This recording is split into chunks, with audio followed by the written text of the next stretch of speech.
5-10 వేలు సంపాదించి కూడా హ్యాపీగా ఉన్న కుటుంబాలు ఎన్నో. నువ్వు పబ్బకు పోయి ఎంజాయ్ చేసి 1,00,000 ఖర్చు పెడితేనే ఎంజాయ్ కాదు. పిల్లగాడు అదే దృష్టిలో ఉన్నాడు అంటే వానికి పిల్లనియడం టైం వేస్ట్. ఆ తర్వాత ఇబ్బంది పడేది అమ్మాయి తల్లిదండ్రులే కదా. అమ్మాయి మంచిదైతే చాలు, కుటుంబం మంచిదైతే చాలు. ఇందుకోసం అంటే డైవర్సిటీ పర్సెంటేజ్ పెరుగుతుంది.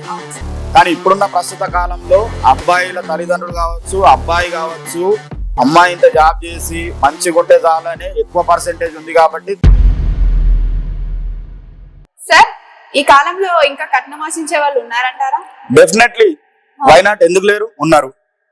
కానీ ఆలోచనలు ఎట్లయిపోయినాయంట అమ్మా, వాళ్ళ ఆర్థిక పరిస్థితులు, ఆ పిల్లగాడు జాబ్ చేస్తున్నాడు, అన్ని విధాలుగా బాగున్నాడు, వాళ్ళంతా పరిస్థితులు బాగున్నాయంటే 2 విధాలుగా ఆలోచిస్తున్నారు. మాకు తగిన అమ్మాయి కావాలి, మా కుటుంబానికి తగ్గట్టు ఉండాలి, తీసుకొచ్చే లాంఛనాలు కూడా కావాలని కోరుకుంటున్నారు. కానీ పూర్తిగా దాని మీదే దృష్టి లేదు. కట్నం ఇస్తేనే కావాలా, కట్నం ఇస్తేనే చేసుకుంటాము, కట్నం తప్పనిసరి అనే తల్లిదండ్రులు చాలా మంది లేరు ఇప్పుడు. అమ్మాయి మంచిదైతే చాలు, కుటుంబం మంచిదైతే చాలు. ఎందుకోసం అంటే డైవర్సిటీ పర్సెంటేజ్ పెరుగుతుంది. ఇప్పుడు సపోజ్ ఆమె 20-25 లక్షలు తీసుకొచ్చిందమ్మా, 3 నెలలు 6 నెలలు కాపురం చేసి ఆ తర్వాత నాకు వద్దు అని అంటే మళ్ళీ నువ్వు డబ్బులు కట్టియాలి. 20కి 40 అవసరమా? అందుకోసం వీళ్ళు ఏంటంటే వీళ్ళ ఆలోచనలు పూర్తిగా మారిపోయినాయి.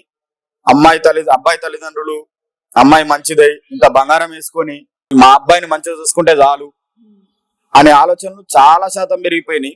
ఇంకా ఆలోచించే వాళ్ళు ఎవరైతే కట్నమే కావాలంటారో, నేనైతే క్లియర్ గా చెప్తున్నా, ఏ మధ్యవర్తి అయినా కావచ్చు, ఎవరైనా కావచ్చు, కట్నం అడుగుతున్నాడు అని అంటే వాడికి పిల్లనియకండి. వాడు ఇలా కట్నం అడుగుతున్నాడు అంటే క్లియర్ గా ఏంది దాని అర్థము, నిన్ను హింసిస్తాడని అర్థం. కట్నం తీసుకోవడం వల్ల నష్టపోయేది అబ్బాయిలు అయితే, ఇస్తే నష్టపోయేది అమ్మాయిలు కూడా. ఎందుకోసం అంటే వీళ్ళు ఆశ పోయి పిల్లగాడు మంచిగా ఉన్నాడు, లేదంటే మధ్యవర్తులు కోట్లు సంపాదిస్తాడు, వాళ్ళ దగ్గర కోట్లు ఉన్నాయా లేవా, వీళ్ళు చూడలేదు వాళ్ళు చూడలేదు, ఎలాంటి ప్రూఫ్స్ ఉండే నవ్య. వీళ్ళు ఇష్టం వచ్చినట్టు ఏదో మధ్యవర్తి చెప్పిండుగా అని చెప్పేసి ఏదే చేసుకొని మళ్ళీ మోసపోవద్దు.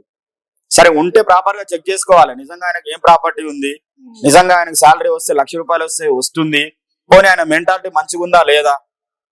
సరే, పిల్లగాడు కట్నం అడుగుడు తప్పు కాదు, మొదటిసారి అడగొచ్చు, తర్వాత అడిగితే మళ్ళీ దాన్ని ఏమంటారు, కట్నం అడిగిండ్రని చెప్పేసి కేసు పెడతారు. కాబట్టి మాట్లాడుకునేటప్పుడు లాంఛనాలు గిఫ్ట్ రూపంలో ఎంత కొంత మాట్లాడుకోవడం తప్పు కాదు. కానీ పర్ఫెక్ట్ గా అడుగుతున్నాడు, పిల్లగాడు అదే దృష్టిలో ఉన్నాడు అంటే వానికి పిల్లనియడం టైం వేస్ట్. ఆ తర్వాత ఇబ్బంది పడేది అమ్మాయి తల్లిదండ్రులే కదా. కాబట్టి ఆలోచించి ఇవ్వండి. కానీ ఇప్పుడున్న ప్రస్తుత కాలంలో అబ్బాయిల తల్లిదండ్రులు కావచ్చు, అబ్బాయి కావచ్చు, అమ్మాయి ఇంత జాబ్ చేసి మంచిగా ఉంటే చాలని ఎక్కువ పర్సెంటేజ్ ఉంది. కాబట్టి దాన్ని దృష్టిలో పెట్టుకొని ఇక పిల్లగాడు ఏం అడుగుతలేడని చెప్పేసి వాడిని అట్లా కూడా మైనస్ లో చూసే తల్లిదండ్రులు కూడా తయారైనరు. కాబట్టి అవన్నీ ఆలోచన లేకుండా అన్ని విధాలుగా అనలైజ్ చేయాలి. ఇప్పుడు మన ఇంటికి వాళ్ళ ఇంటికి మన పిల్లని ఇస్తున్నాం అని అంటే ముందు ఏంటంటే 7 తరాలు చూసారు, ఈ తరాలు చూసలేరు. ఇప్పుడు తరాలు అవసరం లేదు, కనీసము ఆ పిల్లగాడు మన అమ్మాయిని సాకగలుగుతాడా, 3 పూటలు అన్నం పెడతాడా, పండక్కో పబ్బంకో డ్రెస్ ఇప్పిస్తాడా, శారీ ఇప్పిస్తాడా, మంచిగా చూసుకుంటాడా లేదా, ఇవన్నీ ఆలోచనలు 100% ఆ పిల్లగాడికి ఇవ్వచ్చు. బాధ ఏం లేదు. వాడు 1,00,000 రూపాయలు అవసరం లేదు, 30,000 సంపాదించినా కూడా ఈ హైదరాబాద్ లా 5-10 వేలు సంపాదించి కూడా హ్యాపీగా ఉన్న కుటుంబాలు ఎన్నో. నువ్వు పబ్బకు పోయి ఎంజాయ్ చేసి 1,00,000 ఖర్చు పెడితేనే ఎంజాయ్ కాదు. 5 రూపాయల టికెట్ల గార్డెన్లు కూడా ఉన్నాయి హైదరాబాద్ లో.